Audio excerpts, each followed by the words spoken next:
Imagine sitting in a theater. The lights go down and the sound fills the room. Suddenly, you see Simba on Pride Rock, standing on Pride Rock, reclaiming who he is as king. Or you see a character like Miguel fighting for his truth, even though it hurts.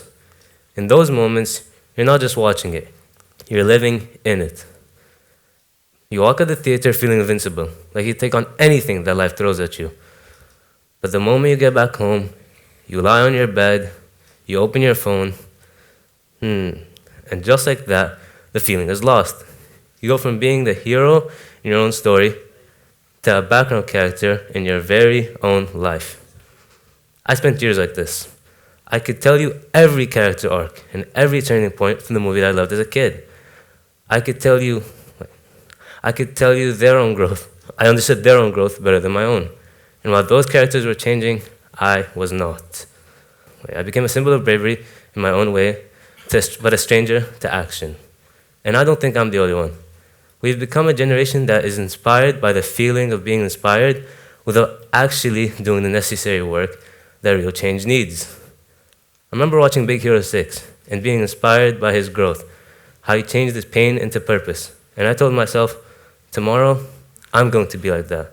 I'm going to be disciplined, productive, and different than today, inshallah. But when the next morning came, I hit snooze. And just like that, I had stayed in the audience.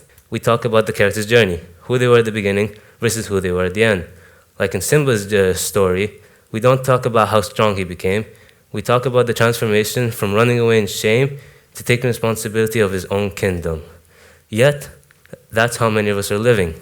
Years pass and nothing changes. Same life, same mindset, same habits. We get stuck in the loop, watching the same scene play over and over and over again, and wondering why the ending isn't different. We wait for a miracle to save us, to help us in our time of need. But in every movie that we watched, the hero doesn't wait for the ending. They earn it. You're going to have to start thinking the same way. In Hollywood, a director has to be ruthless.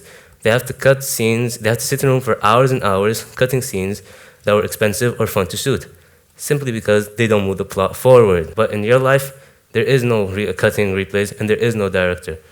So you're going to have to start thinking like the director and looking at your daily routine and asking yourself questions such as, is this actually building my story, or is this just wasting my time?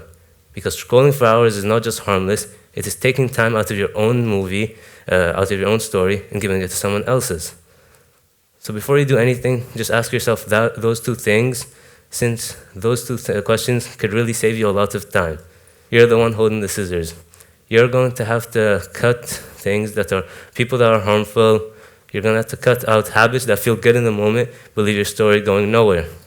Since if the character was the same as they were in the beginning of the movie, we wouldn't call that a masterpiece. We'd call that a story that went nowhere.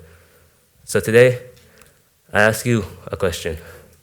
If your life was a movie, would people be rooting for you? Or would they see a character struggling and failing? Or would they see someone getting back up and fighting for what's right? Or would they see someone stuck in a loop, unable to escape it?